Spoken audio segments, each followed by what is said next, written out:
o nosso Deus amoroso e todo-poderoso, Senhor. E, Senhor, o que é que nós podemos fazer sem a tua presença, Deus? Não adianta o teu favor, não adianta a tua bondade, não adianta o teu amor, não adianta o teu sacrifício, se nós não estivermos buscando a tua presença, Deus. Então, vem, Pai, vem ser conosco essa manhã, vem ensinar a tua palavra, vem atrair cada um de nós para perto de ti, Deus. Chega perto, Deus, chega perto. Nos ensina, nos mostra, abre os nossos olhos espirituais, Senhor. Vem, Espírito, em nome de Jesus. Amém. Amém, amém. Bom dia, amados. Bom dia para vocês. Nós estamos hoje aqui com Êxodo 33, um dos textos mais vibrantes, mais reveladores para mim, sabe? No texto bíblico, assim, tem algumas coisas que, sei lá, bate um sino, assim, acorda. Êxodo 33 é um desse acorda, sabe? Mas aí a gente vai começar relembrando o que a gente viu na semana passada. A gente viu o capítulo 33, 32 de Êxodo, que na verdade isso aqui parece seriado, né? Um seriadozinho aí de uma rede qualquer, mas é um seriado cheio de grandes recomendações para a nossa vida. É alguma coisa a partir da qual a gente deve aprender, sabe? Desejar mesmo. E aí, no capítulo 32 a gente viu aquele episódio em que Moisés, depois de ter estado 40 dias na presença de Deus, ele passou 40 dias com Deus instruindo, dizendo como devia ser, como ele devia levar o povo, conduzir, quais eram os princípios dele, o que é certo, o que é errado, o que deve ser evitado. Então, Moisés está ali com o Senhor naquela conversa, mas que não era só para ele, era para aquele povo todo. E aí Deus diz: desça, desça, porque a turma está aprontando lá embaixo. Vá lá e fale com aquele povo. E aí Moisés desceu, e quando ele chegou lá embaixo, ele viu aquele bezerro de ouro. Minha gente, isso é muito terrível. Primeiro, o que é que aconteceu ali? O povo ficou impaciente. Isso é uma coisa que era naquele tempo, hoje é um pouco pior, né? A gente é impaciente, a gente não para, não se aquieta para ouvir de Deus. A gente não para ficar esperando, né? A gente não vigia. Hoje o nosso devocional foi sobre vigiar, né? Estar na vigília, estar prestando atenção. Aquele povo ficou ansioso, diz logo o versículo 1, né, do capítulo 32, ficou ansioso. Eu não sei o que aconteceu com aquele Moisés que nos tirou do Egito. Quem foi que tirou aquele povo do Egito? Foi Deus que tirou o povo do Egito. Ele usou Moisés, mas não foi Moisés que fez os 10 milagres. Não foi Moisés que abriu o Mar Vermelho. E a gente se esquece disso. A gente se esquece. A gente se esquece que a gente vive no sobrenatural. É tão interessante isso. E você vê que do jeito que eles falam, né? Aquele Moisés, não há respeito, não há honra para uma pessoa que Deus usou para estar fazendo a sua obra miraculosa, a sua obra, seu mover sobrenatural. Enfim, aquele povo estava ali ansioso, e aí qual foi a atitude de Arão? Arão simplesmente disse a ele: vamos construir sim um ídolo para vocês. Eles disseram: façam um ídolo para nós, porque, veja, é a natureza humana. Nós precisamos adorar alguma coisa, alguém. Nós temos um vazio dentro de nós. Cada ser humano, nós fomos feitos para isso. Nós fomos feitos para isso. Então, há esse vazio, nós precisamos adorar. E aí, qual é o problema? É que nós muitas vezes não adoramos ao Deus Todo-Poderoso. Esse é o problema, é que às vezes nós adoramos outras coisas, nós colocamos ídolos. E aqui esse povo está pedindo para Arão fazer um ídolo para eles adorarem. E aí ele faz, né? Recolhe o ouro que eles tinham recebido daquele povo, né? Antes de sair do Egito. E a palavra diz que Arão moldou aquilo ali. Bom, a coisa lá, depois vocês vão olhar tudo no capítulo 32, né, da semana passada, mas é importante que a gente é, perceba. Eu quero ressaltar aqui para vocês que aquele povo começou a adorar a um Deus, que eles tinham feito, que não existia no dia anterior, não existia aquele Deus. Ou seja, era uma coisa realmente sem qualquer poder, sem qualquer significação, mas a cegueira espiritual não deixava que eles percebessem isso. E aí, realmente, lendo e meditando nesse texto, eu vim entender, porque tem umas coisas assim que você fica assim meio, meu Deus, aquele Deus ali, né? Aquele ídolo, ele foi triturado, moído, ele foi colocado em água, Deus disse assim, dê a eles para beberem, porque isso aqui é nada, isso aqui não é nada, isso aqui eu desfaço. Você pode beber esse ídolo, você pode estraçalhar esse ídolo, aquele ídolo que não existia. Então, eles tiveram que passar, né, por um processo de abertura dos olhos, né? E aí, o que que acontece? Moisés apela para Deus.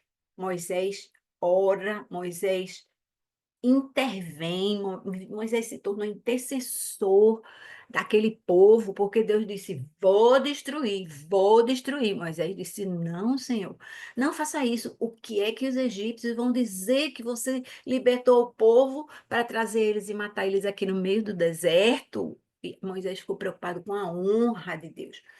E aqui de novo, minha gente, Deus tinha dito a Moisés: eu vou destruir aquele povo e eu vou cumprir a minha promessa, porque Deus tem a palavra, quando Ele dá a promessa, Ele cumpre. Ele disse, mas eu vou fazer através de você, porque a promessa dele era de dar a terra prometida aos descendentes de Abraão. Então ele podia fazer isso com quem ele quisesse. Moisés era descendente de Abraão. Ele disse, eu vou fazer isso através de você. Moisés disse, não, Senhor, você não pode fazer isso por causa da sua honra, por causa do seu nome. Então, a preocupação de Moisés não era com ele mesmo de ser um patriarca. Moisés não é listado como um patriarca, e ele verdadeiramente foi fiel na sua representação do Senhor, no seu reconhecimento de quem é o Deus Todo-Poderoso, né? De quem é aquele Deus bondoso. E esse é o Deus que a gente não pode esquecer. Muitas vezes a gente falha na nossa fé, a gente pensa que Deus não está no controle, a gente pensa que Deus não pode. Não, eu sei que a pessoa está doente, mas eu não posso fazer nada a respeito. Esse não é o nosso Deus. O nosso Deus é um Deus todo-poderoso. O nosso Deus é um Deus cuidadoso. O nosso Deus é um Deus que tem planos maiores do que os nossos. E às vezes a gente não alcança, às vezes a gente não entende o que é que Deus está fazendo, e aí a gente toma conclusões nossas, assim, né? Enfim. E tem um detalhe aqui que eu anotei para falar, porque eu acho que pode ficar dúvida para alguém. Quando você chega lá no versículo 14, ainda do capítulo 32, a nossa versão que a gente lê, ela diz que sucedeu que o Senhor se conteve de trazer o mal que ameaçava o povo. A nossa versão que a gente usa na NVI, ela dá essa conotação que é realmente a intencional, né? O Senhor não fez o mal que ameaçou, mas tem versões anteriores, então de repente você tem a sua Bíblia numa versão diferente, por exemplo, se for a Almeida, Ara, né? A revista é atualizada, você pensa, ela foi atualizada. Mas o texto ali, ela diz assim: então se arrependeu o Senhor daquilo, né? Ele se arrependeu de ter dito que ia destruir aquele povo. E aí eu pergunto a você, por acaso Deus se arrepende? Não. Aí eu anotei aqui para você em Números 23, versículo 19, está escrito explicitamente: Deus não é homem para que minta, nem filho do homem para que se arrependa. Acaso ele fala e deixa de agir? Acaso promete e deixa de cumprir? Então, o texto bíblico está dizendo claramente, né? Ele não é homem para que se arrependa. Aí, como é isso? Tem uma hora ele diz que Deus não se arrepende, agora diz que Deus se arrependeu. Então, de novo, é importante a gente estudar a palavra por causa disso, porque aqui há a ocorrência de um recurso literário que a gente já mencionou antes aqui no Apegando-se às Escrituras, mas cabe bem repetir agora, né? Chama-se antropomorfismo. Antropomorfismo é quando, na linguagem textual, é usado alguma referência a algo que Deus fez ou pensou, que é explicado através de atos humanos. É uma meio que humanização de Deus. Por isso, antropo quer dizer homem, né? Esse termo aí.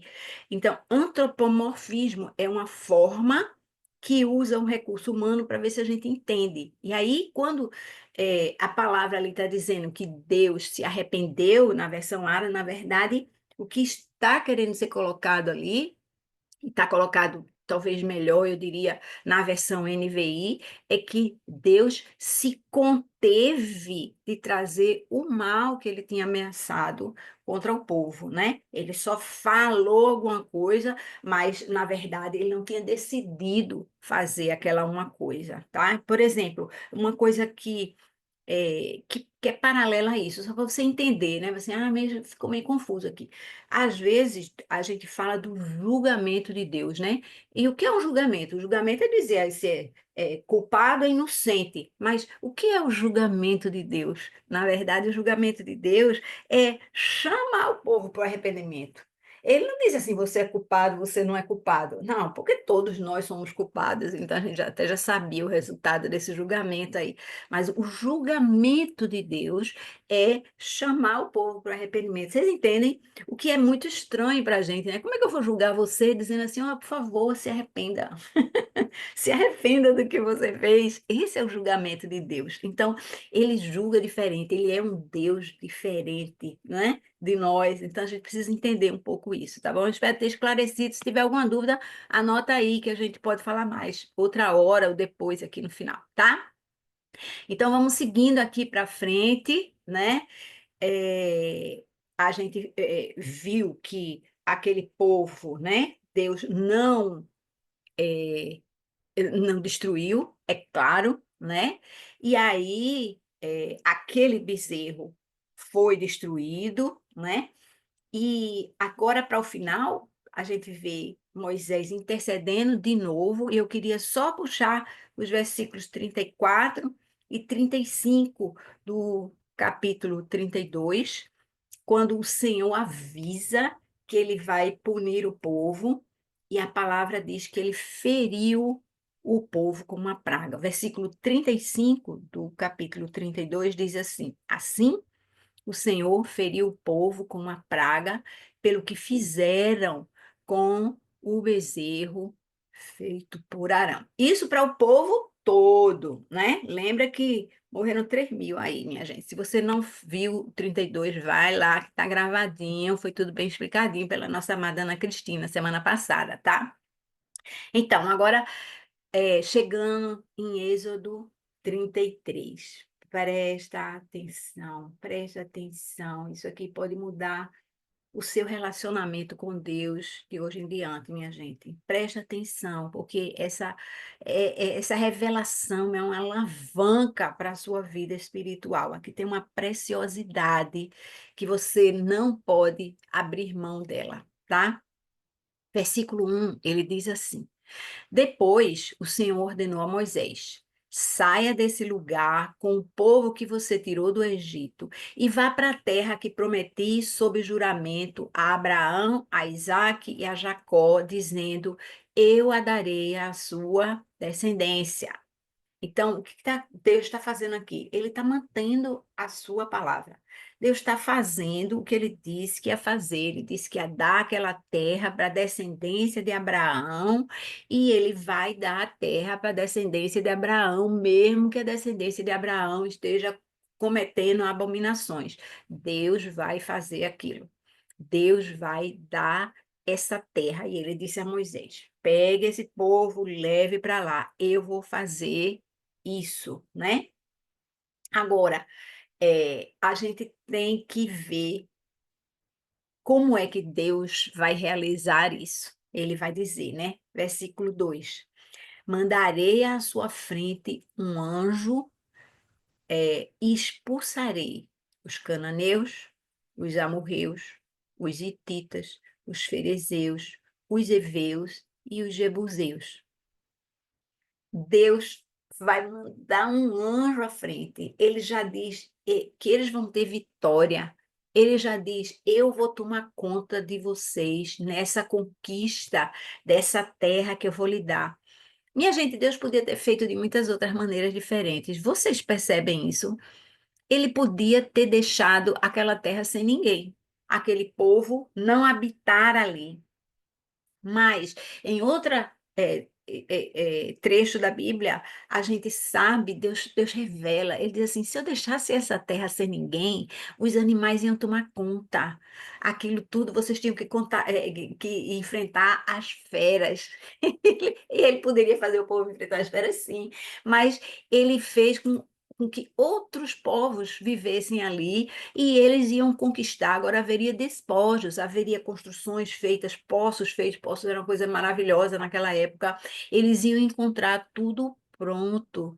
Vocês percebem como Deus tem planos completos, completos. Ele é assim, ele é no detalhe. Ele é no detalhe. Ele vai onde a gente nunca pensou ir. E uma coisa que eu aprendi, e me comove ainda hoje é assim, agradecer a Deus pelas coisas que eu não pedi.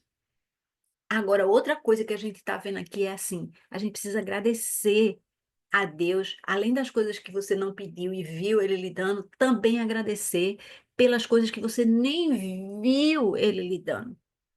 Você nem viu Deus fazendo, Deus aprontando aquela terra através desses povos, para depois dar a terra prontinha para essas pessoas habitarem, né? Os descendentes de Abraão. Vocês percebem aqui o cuidado de Deus? E agora, versículo 3, presta atenção. Vão para a terra onde fluem leite e mel. Eu, porém, não irei com vocês, pois vocês são um povo obstinado e eu poderia destruí-los no caminho. Outras versões assim, vocês são um povo de dura cerviz. É terrível isso, minha gente. Isso é sobre mim, sobre você. A gente precisa aprender a ler a palavra. E dizer, aquele povo era horrível mesmo. Era horrível mesmo. E nós também. Se você não vestir a carapuça, você nunca vai conseguir perceber os enganos que você faz, da mesma forma que eles fizeram, da mesma forma que eles estavam cegos e procuravam ídolos, nós também somos cegos e procuramos ídolos. Nossos ídolos são diferentes. A gente não faz um bezerro de ouro para adorar, mas a gente fica preocupado com o trabalho, preocupado com a saúde, preocupado com a diversão, preocupado em ir para ali, participar daquele evento. Eu vou participar daquele evento, vou, jejuou.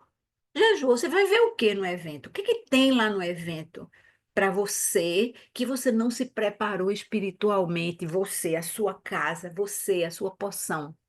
A gente precisa se ligar nos nossos ídolos, né? O que que a gente está adorando no lugar de Deus. Mas essa coisa aqui é uma revelação muito, muito crucial, muito tremenda aqui, porque a gente vê que Deus está dizendo: eu não quero ir com vocês. Eu vou cumprir a minha palavra. Eu vou dar a terra prometida.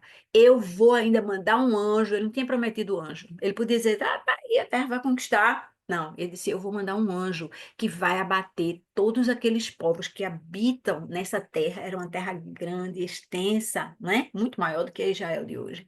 E aí ele diz, mas a minha presença não vai estar com você. Lembra que Deus estava junto com eles naquela peregrinação no deserto, né? A palavra diz que ele estava como uma nuvem de dia protegendo contra o calor do sol e como uma tocha de fogo à noite para iluminar e trazer calor para eles.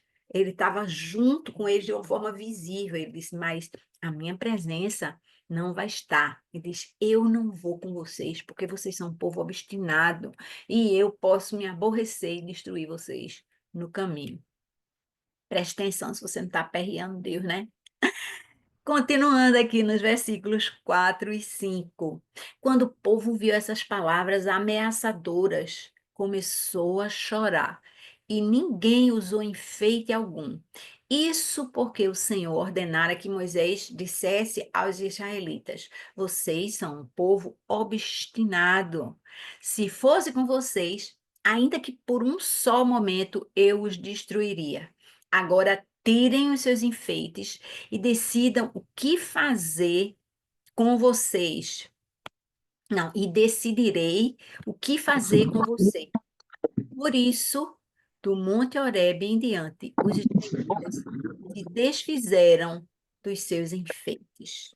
Olha o que aconteceu aqui. Momento crucial esse. A gente precisa apreciar essas entrelinhas. A gente precisa realmente estar focado aqui, porque a palavra diz que o povo começou a chorar. O povo começou a chorar.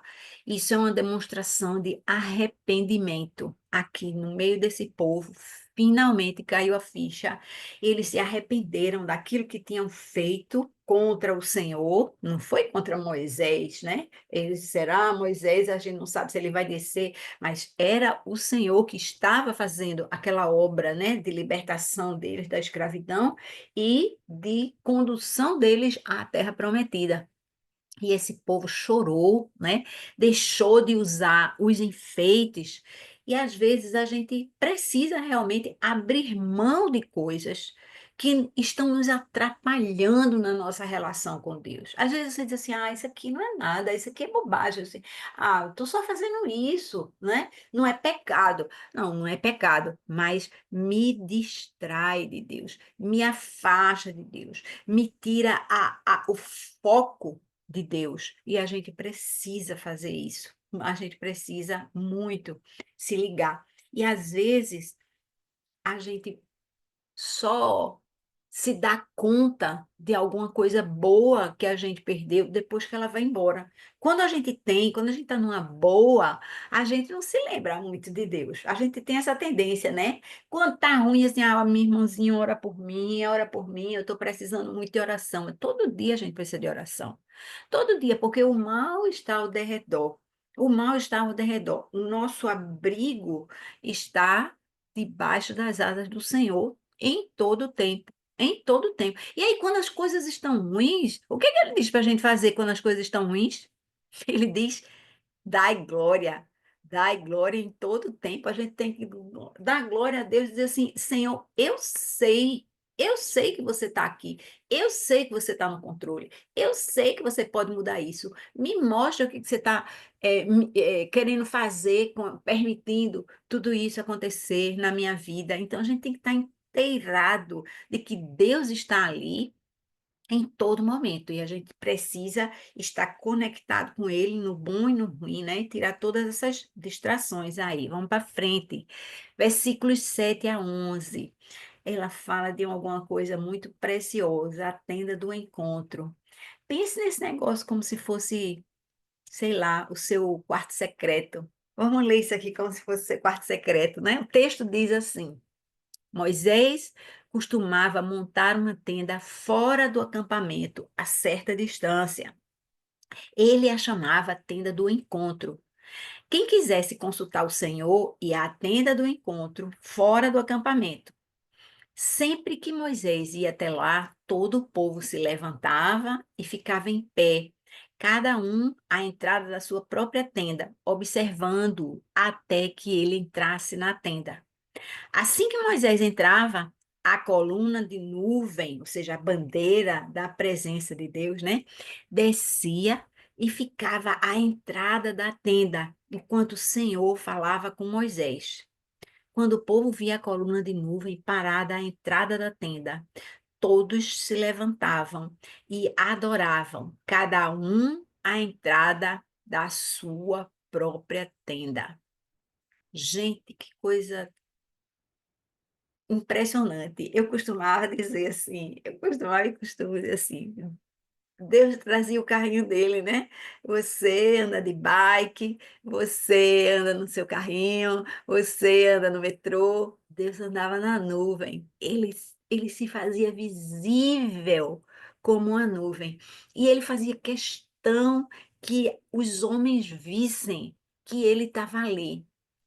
Ele vinha e ele parava a bike dele ali na frente daquela porta ali, na frente da tenda de Moisés. E aí, o que que ele fazia? Aquele negócio ficava ali enquanto o Senhor falava com Moisés. E aí, quando o povo via aquilo, eles se levantavam e adoravam, cada um à entrada da sua própria tenda. Muitas coisas aqui para gente, mas muitas coisas aqui para frente. Uma coisa importantésima, né?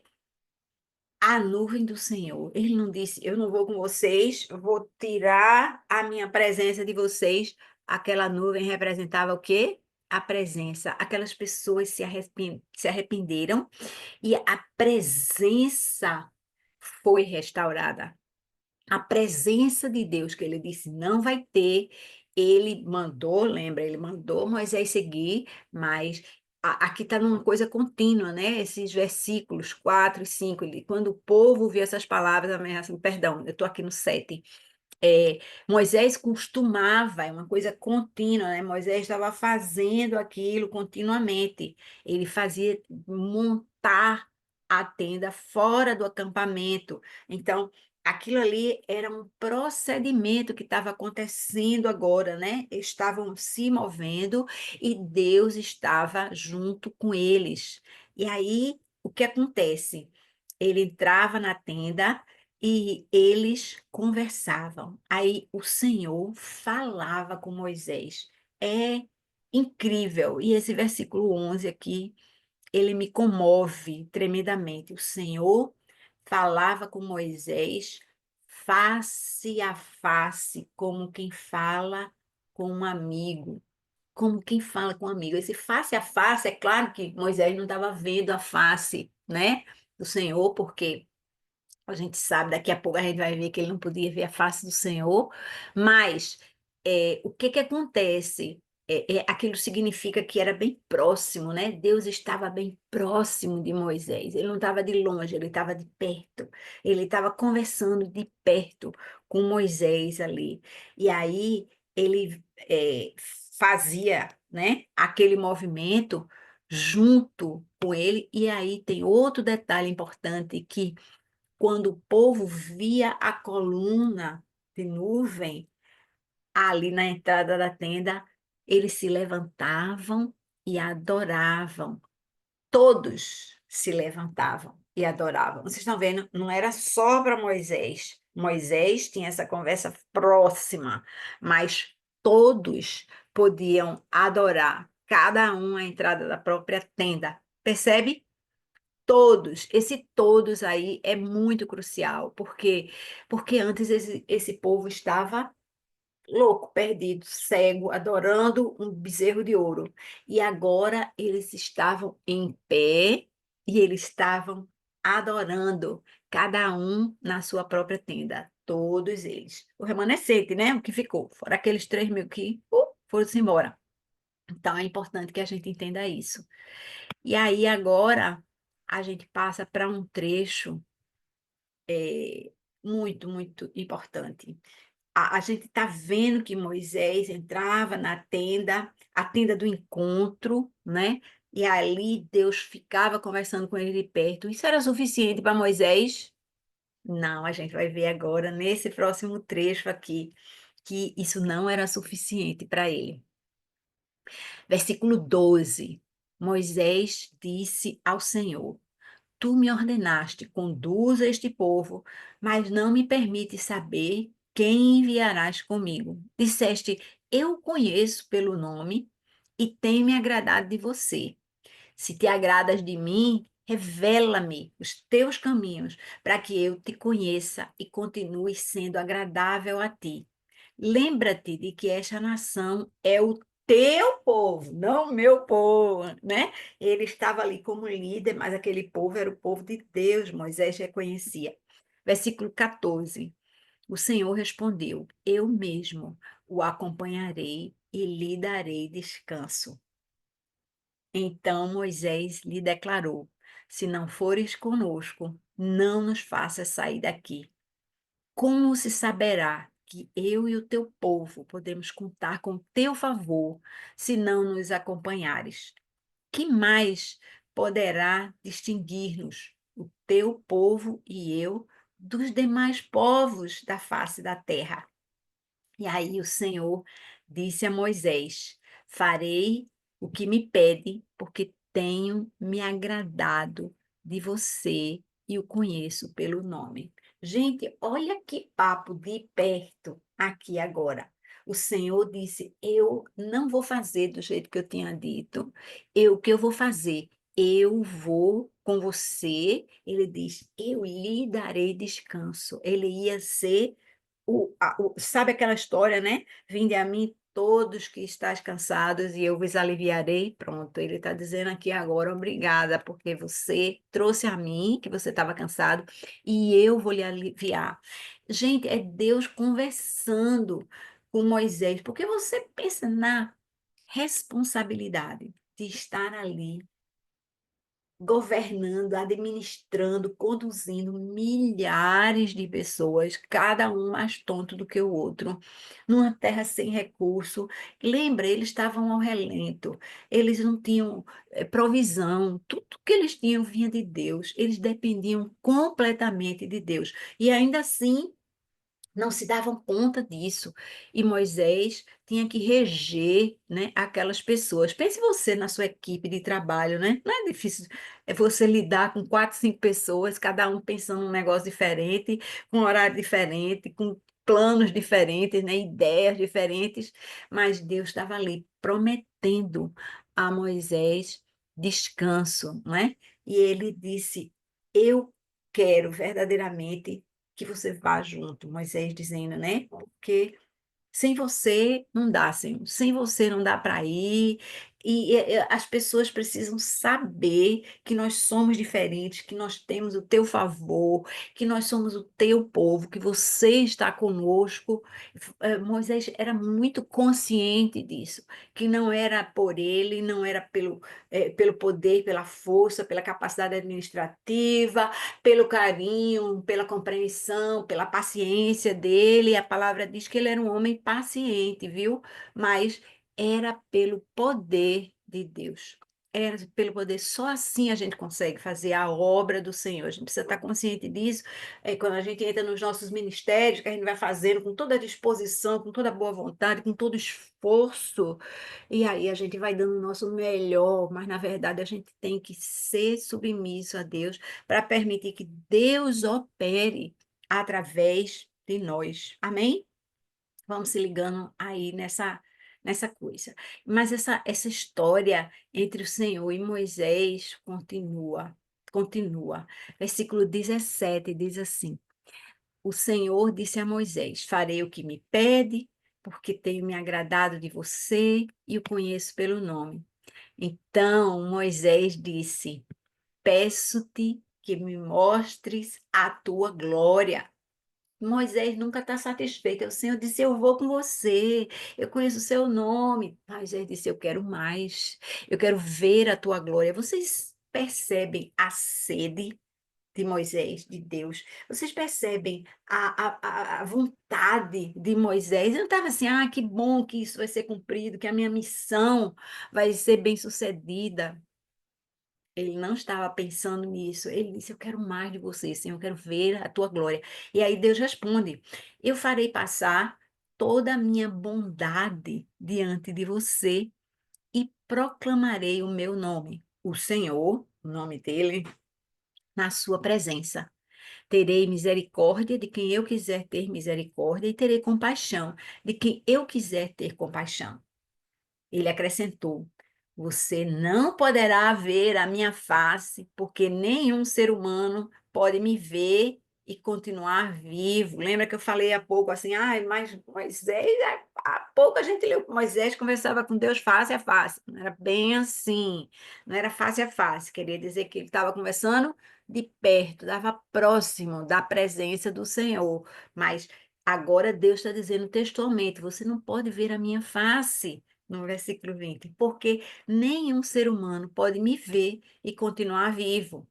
E o Senhor prosseguiu: Há aqui um lugar perto de mim, onde você ficará sobre uma rocha. Quando a minha glória passar, eu o porei em uma fenda da rocha e o cobrirei com a minha mão até que eu tenha acabado de passar. Em seguida, tirarei a mão e você verá as minhas costas, mas a minha face ninguém poderá ver. A minha face ninguém poderá ver. E aí, o que que acontece? Aqui a gente está num processo, né, de revelação de Deus. Deus está se mostrando a Moisés aqui. E eu quero que você acompanhe aqui, porque esse trecho, ele tem muitas revelações importantes para a gente. Minha gente, primeiro, você precisa estar perto de Deus para desejar mais de Deus. Você entende? Se você está longe de Deus, você nem sente falta dele. Você está no mundo, você está perdido, você está pulando, dançando e farrando na frente de um bezerro de ouro e fica por isso mesmo. Você não entende que está faltando alguma coisa na sua vida, você nem percebe, então você precisa estar na presença de Deus para você desejar mais de Deus. Aí, além disso, quando você deseja mais de Deus, o que é que acontece? Você recebe mais de Deus. Deus está só esperando que você diga assim, a palavra diz assim, eis que estou à porta e bato, se você abrir, eu vou entrar. Eu vou entrar e você é com você e você comigo. Então, quando você deseja Deus, você recebe mais de Deus, né? Mas aí você não recebe totalmente, porque ele é Deus, então vai na sua medida. E aí, quando você recebe mais de Deus, você vai experienciando Deus, você vai gozando da presença de Deus, você vai aprendendo quem Deus é, como ele é, você vai entendendo os propósitos dele, o coração dele, você vai criando ousadia diante de Deus, né? Para quê? Para mandar em Deus. Agora eu vou dizer a Deus o que, é que ele vai fazer. Não, de jeito nenhum. A ousadia de clamar a Deus. Você prometeu isso. Você quer que Deus cumpra a vontade dele na sua vida e você quer ser cooperador com ele nesse processo, né? Você vai entendendo que ele é um Deus planejador, ele é um Deus cuidadoso, ele é um Deus de detalhes, né? E ele é um Deus de poder. Amém? Agora, deixe ali e pegar alguma coisa, a minha Bíblia, para ler a parte final disso aqui. Aguenta aí, que a minha Bíblia acabou ficando aqui como apoio. Tá meio tortinho, né, esse negócio? Que doidice. Deixa eu arrumar esse negócio. Pronto, para ficar mais certo. Porque agora eu quero ler para vocês essa, essa parte final da minha Bíblia. Agora eu estou aqui com a minha Bíblia aberta, né? E aí, essa parte final, ela diz assim, continuando, no versículo 22. E acontecerá que quando a minha glória passar, eu te porei uma fenda, dali, da penha, né? Essa é uma outra versão, e te cobrirei com a minha mão até que haja passado. E havendo eu tirado a minha mão, me verás pelas costas, mas a minha face não se verá. É importante que a gente entenda que Deus está ali dizendo assim: eu vou fazer o desejo do seu coração. Eu vou me revelar a você. Você vai poder sim me enxergar mais, melhor. Deus se revela, né? Acho que foi na semana passada, a gente estava falando aqui, né, de uma promessa de Deus.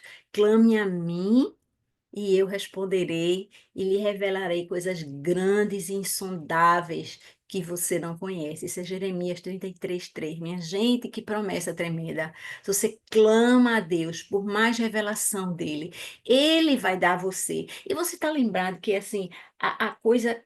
Acabou de acontecer uma coisa tremenda que deixou Deus enfurecido, acabou deixando Moisés enfurecido. Ele jogou as tábuas no chão, quebrou aquelas tábuas, né? E agora Deus está renovando, reforçando a promessa que ele fez a Moisés. Você sempre pode conseguir mais de Deus. Mas aí agora eu quero falar sobre um versículo, quero voltar para uma coisa muito importante, porque a gente aqui está falando muito de Moisés, né? Mas eu quero voltar com você para o versículo 11 agora do 33, porque essa coisa para mim é muito importante, né? Falava o Senhor a Moisés face a face, como qualquer fala com o seu amigo, e depois tornava ao arraial. Aí aqui tem um detalhe. Mas o moço Josué, filho de Num, seu servidor, nunca se apartava do meio da tenda. Gente, Moisés tinha um encargo, ele tinha alguma coisa para fazer, ele tinha obrigações, e isso precisava tirar ele daquela conversa face a face com Deus e tá ali. Mas tinha outro que estava, que era ajudador de Moisés, que estava aprendendo com Moisés, que não é líder, está aqui no capítulo todo, ele está num pedaço de um versículo, mas pense em uma revelação. Esse cara chamado Josué, e Deus dá até a descendência dele, né? Filho de Num. Ele era servidor de Moisés, mas ele não se apartava da tenda. Ele não se afastava dali. Ele ficava sondando, né? Aquela presença de Deus. E a gente sabe, né? Não estou dando spoiler para ninguém, porque a gente sabe que é Josué que vai conduzir aquele povo de fato para entrar na terra prometida. Isso não havia, veja bem, não havia nesse momento nenhum indício de que Moisés não faria isso, né? Esse processo lá. A gente não vai continuar a história, eu estou dando spoiler, mas a gente sabe que tem um livro chamado, só um livro chamado Josué. Por quê? Porque ele é uma pessoa que Deus estava treinando, formando ainda para ele, para o que vem. Você não sabe que planos Deus tem para a sua vida. Você não sabe o que Deus quer fazer. Às vezes você está servo, eu estou ali, estou servindo, assim, mas eu sou, todo mundo faz isso, aquele faz aquilo outro, eu estou aqui fazendo nada, entre aspas, porque não tem um título, um rótulo. Qual é o seu? O seu é estar buscando ao Senhor.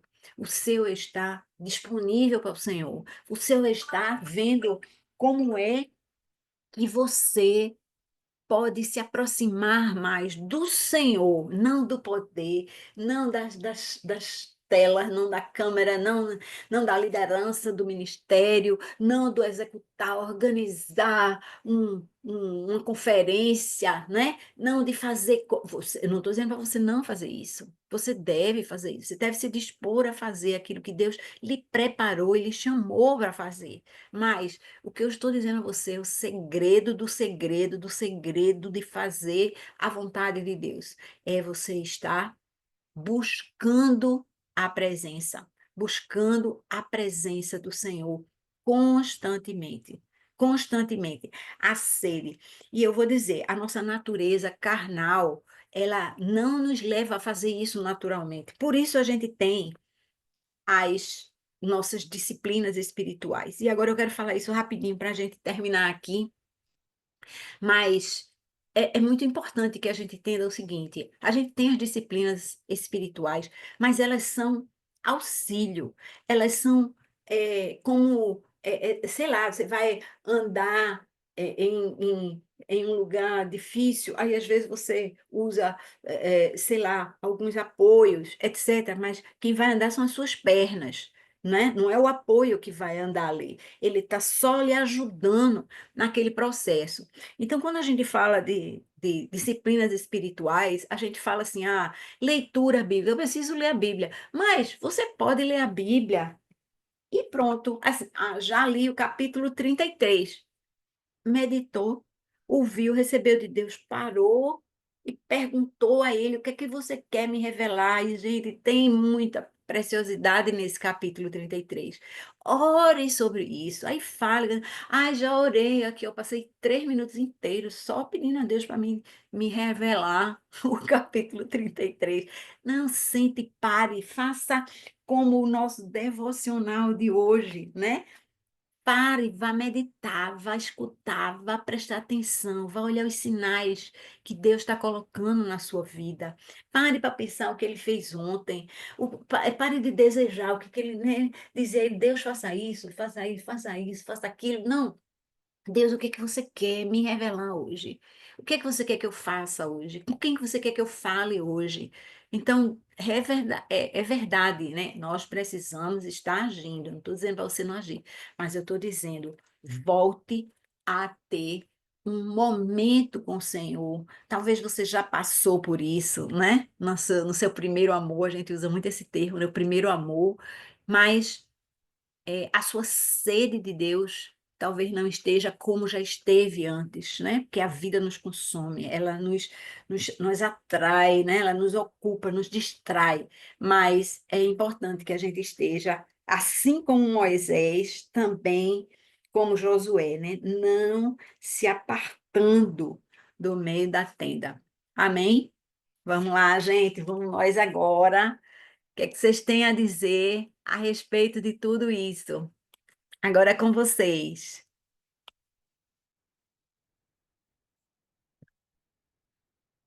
Sem briga, sem briga. Vai, Aninha.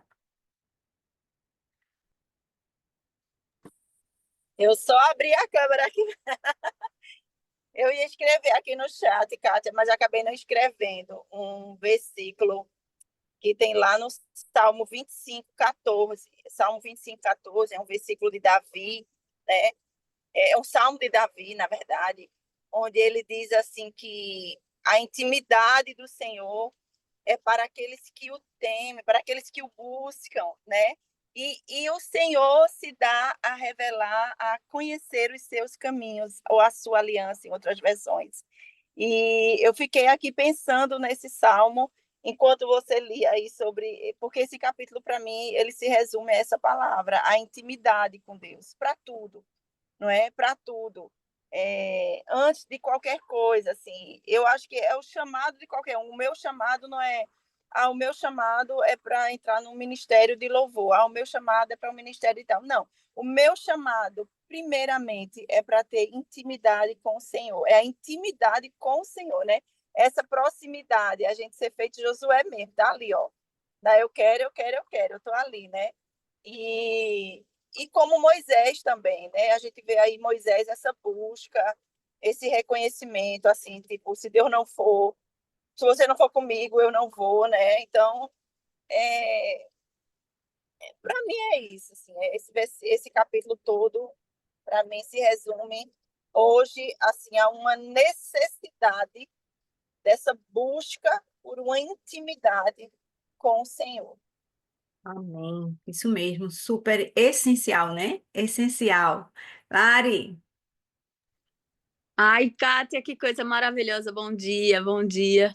Eu estava aqui, meu joelho foi pro chão, porque realmente, olha, a gente muitas vezes lê, mas não tem às vezes não tem esse discernimento da profundidade, né? E o antropomorfismo, né, que você falou em relação às vezes a essas características, né, diferentes da forma como a gente fala e o entendimento. Então, para mim foi muito muito profundo mesmo esse capítulo que você está trazendo hoje, porque você você vê o cumprimento da promessa. Quer dizer, quanto mais você busca a Deus, mais revelações tem de Deus. Quer dizer, é o desejo da sua alma, é o desejo do seu coração, é o desejo de mais de Deus. Então, assim, não é uma coisa assim, eu vou ler porque eu tenho que ler, ai meu Deus, eu tenho que ler a Bíblia, não, porque eu tenho que ler o devocional. Eita, li, beleza, tchau. Quer dizer, você não está vendo aí, não estou dizendo que não leia, como você diz, não leia, não vá, mas esse desejo de, eu quero te encontrar aqui, né? Às vezes você lê em voz alta, você vê, e se a presença de Deus está ali. Então, assim, como é diferente quando você tem esse coração voltado para Deus. Aí ele começa a te revelar, você, muitas vezes você entra em êxtase, como muitas vezes você está lendo a Bíblia, entra em êxtase ali. Então, é diferente a profundidade, e isso não depende de ninguém, não é de fora para dentro, é de dentro para fora. Então, o que você está dizendo é que, lendo isso, a gente já sabia que o Moisés ele caminhava com Deus, mas você vê a face e você vê como Deus quer se revelar, até onde ele pode e até onde você pode suportar, né? Porque até onde você pode suportar, ele quer estar com você. E é isso que eu também quero.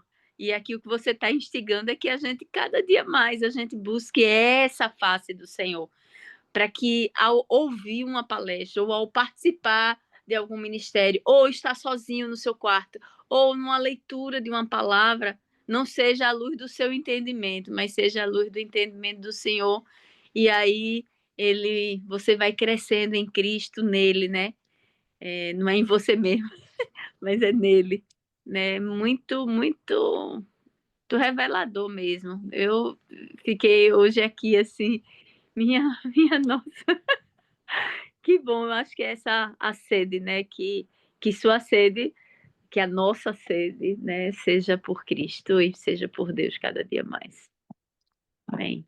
Amém. Essa é a essência, mas assim, realmente é uma revelação, né, do Senhor para nossas vidas. E aí, minha gente, mais alguém? Cadê vocês? Cadê vocês?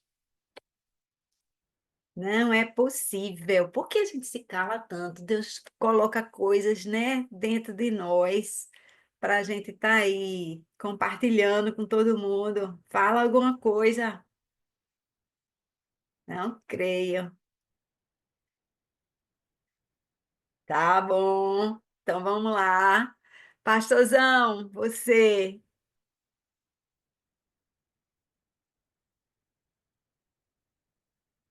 Ele não estava nem esperando, viu? Estava esperando vocês falarem. É verdade. Não estava mesmo, não. Estou esperando a próxima pessoa falar ainda. Pois é, eu não entendo não, mas O celular chega, não queria nem abrir o microfone aqui. Mas, gente, olha, é isso. É muito bom, né? Essa sequência é uma sequência que traz, que abre a gente refletir muitas coisas, né? Então, assim, para mim, eu me sinto todas as vezes que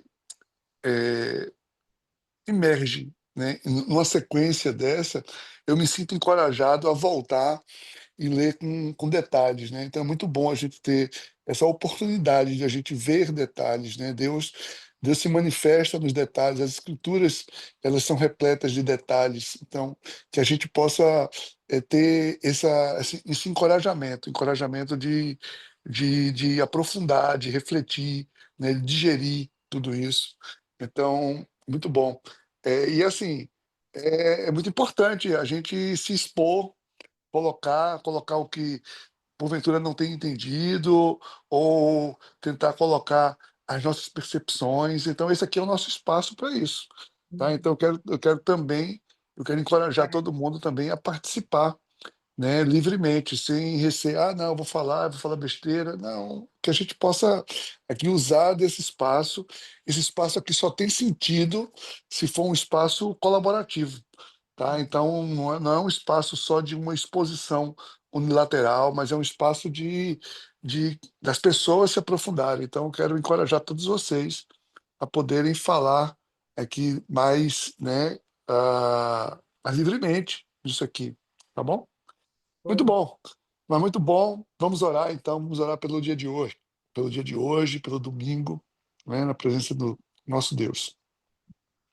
Pai, em nome de Jesus, bendizemos o teu santo nome, Pai, te agradecemos por tudo isso que tu proporciona a cada um de nós, Pai. É muito bom a gente ver que o teu mover, ele, ele é desde sempre, ele é eterno. Então, é desde a eternidade até a eternidade, o teu mover é permanente. E a gente vê, Pai, o teu mover e tem um coração renovado de esperança para poder viver o teu mover no dia de hoje. Que no dia de hoje, Pai, nós possamos também, cada um de nós, possamos ver o teu mover, Pai. Nós temos a liberdade do Deus verdadeiro, de um relacionamento com um Deus verdadeiro. Dai-nos viver essa liberdade. Em nome de Jesus.